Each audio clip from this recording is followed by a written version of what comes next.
সংসদীয় আসন পুনর্বহালের দাবিতে বাগেরহাটে চলছে ৪৮ ঘণ্টার হরতাল। এতে সড়কে আটকা পড়েছে শত শত পণ্যবাহী ট্রাক। বিস্তারিত জানাতে বাগেরহাটের কাটাখালী থেকে যুক্ত হচ্ছেন সহকর্মী তরিকুল ইসলাম। তরিকুল, হরতালে জনদুর্ভোগ বাড়ছে কিনা জানাবেন, আর দাবি আদায়ে কোনো প্রকার ব্যবস্থার নেয়ার আশ্বাস মিলেছে কিনা জানাবেন।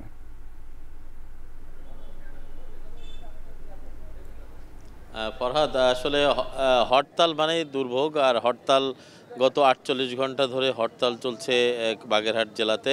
এই হরতালে কিন্তু বাগেরহাট জুড়েই কিন্তু স্থবিরতা নেমে এসেছে। যদিও একটু পরে হরতালের সময়সীমা শেষ হচ্ছে, টানা ২ দিনের। আবার নতুন করে কিন্তু কর্মসূচি ঘোষণা করেছে বাগেরহাটের যে সংগ্রাম সমন্বয় সর্বদলীয় সমন্বয় কমিটি রয়েছে, এবং সেই কমিটি একটু আগে তারা ঘোষণা করেছে যে তারা আগামী রোববার বিভিন্ন অফিস আদালত, সরকারি ঘেরাও এবং পাশাপাশি সোম, মঙ্গল এবং বুধ ৩ দিন তারা টানা হরতালের আহ্বান করেছে আবারও নতুন করে। যদিও রাতের বেলা হরতালের আওতামুক্ত থাকবে না, সড়কগুলো খোলা থাকবে এবং যানবাহন সড়কে চলাচল করবে।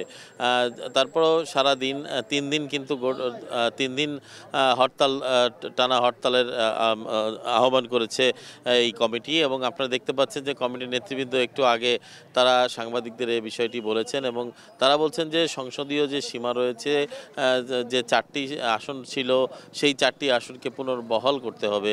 অর্থাৎ যে ৩টি আসন করা হয়েছে, এই দাবিটি তারা প্রত্যাখ্যান করেছে এবং নির্বাচন কমিশনকে এই দাবিটি পুনর্বিবেচনা করার জন্য তারা অনুরোধ জানিয়েছেন।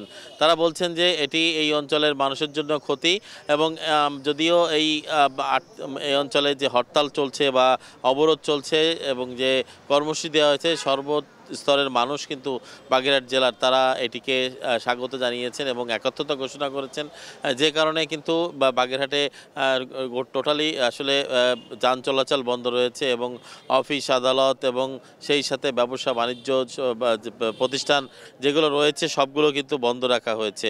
এবং তারা বলছেন যে এটি আর্থিকভাবে এই অঞ্চলে একটি চরম ক্ষতি, কারণ এখানে মোংলা বন্দর রয়েছে, ইপিজেড রয়েছে, গুরুত্বপূর্ণ দ্বিতীয় সমুদ্র বন্দর মোংলা, সেখানে অনেক বাণিজ্যিক কার্যক্রমগুলো হয়, সেগুলো কিন্তু স্থবিরতাতে নেমে এসেছে গত কয়েকদিনে।